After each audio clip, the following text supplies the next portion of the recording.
Welcome back mga hunters, Mr. Kelatis po. Nagbabalik ang ating pong pag-uusapan natin.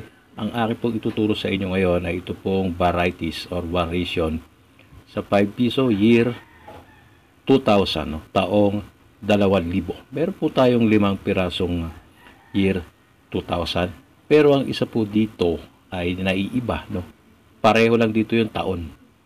Pero hindi po pareho yung kanilang die or yung kanyang script of legend. Bakit ko po yan nasabi mga hunters? Kasi nga varieties nga po, no? Na-discover ko ito mga 3 years ago na lumipas. At hindi nga masyado itong napapansin kasi magpasanga ngayon wala pa ako nakikitang katulad ng ating ituturo sa inyo ngayon, no? Pero ang 4 na piraso dyan binuhod ko na, no? Yung 4 na piraso na yan sa left ay pare-parehong yung kanyang die or yung kanyang script of legend, no? Ito po yung smaller version ng 2000. Yan, no? Smaller yung script of legend. Especially yung portrait ni Emilio Aguinaldo.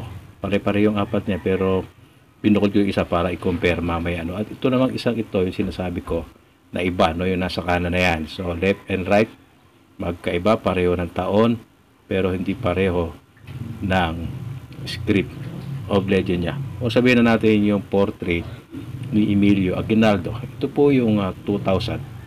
Yan. No? At ito yung 2000 din na sasabihin kong mas malaki yung portrait ni Emilio Aguinaldo. Tignan natin, no? Ito continuous video to, no? Walang edit. In-edit ko lang siyempre yung content pero yung mismong video wala tayong binago dyan. Kaya nga dapat matuto kayo kumilatis. Tingnan nyo yung pagkakaiba. Na-content ko na ito ilang taon na nakalipas pero hindi nga masyado napansin. Yung nasa left, no, sabi ko nga maliit yung portrait ni Emilio Aguinaldo at yung nasa kanan ay mas malaki yung portrait ni Emilio Aguinaldo. Tingnan nyo mabuti, no? Ayan. Diba? Kumbaga sa litrato ng tao ay magkaibang tao sila. Hindi sila pareho. Yun po ang sinasabi natin dito. Yung pagkakaiba ng kanilang yun ang portrait ni Emilio Aguinaldo.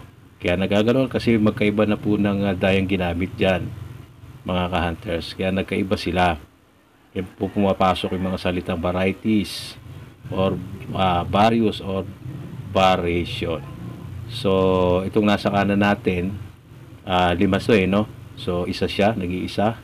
Yung maliliit na version ay 4. Ito 4, meron tayong 4, no? At ito ay nag-iisa lang. So ang gusto kong gawin nyo ngayon mga hunters, tignan ninyo yung inyong mga year 2000. Tignan nyo baka meron kayong yung mas malaki or yung larger portrait of Emilio Aguinaldo. At baka meron kayo na mas magandang kondisyon, no? Tignan natin. At baka pwede nating mabili yan. At baka hindi nyo ibenta kung meron kayong makita.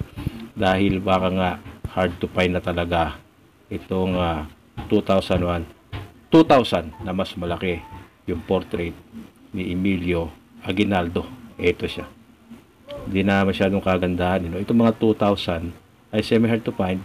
Pero siyempre magiging hard to find yan dahil nga sa kanyang varieties. So ayan po ang ating informasyon ngayon. Hanapin nyo. Huwag kalimutang mag-subscribe sa ating Facebook page at ganoon din sa ating YouTube channel para makapasok po kayo sa ating mga group chat. Importante yan, may connection kayo at mag-join sa ating membership. God bless po.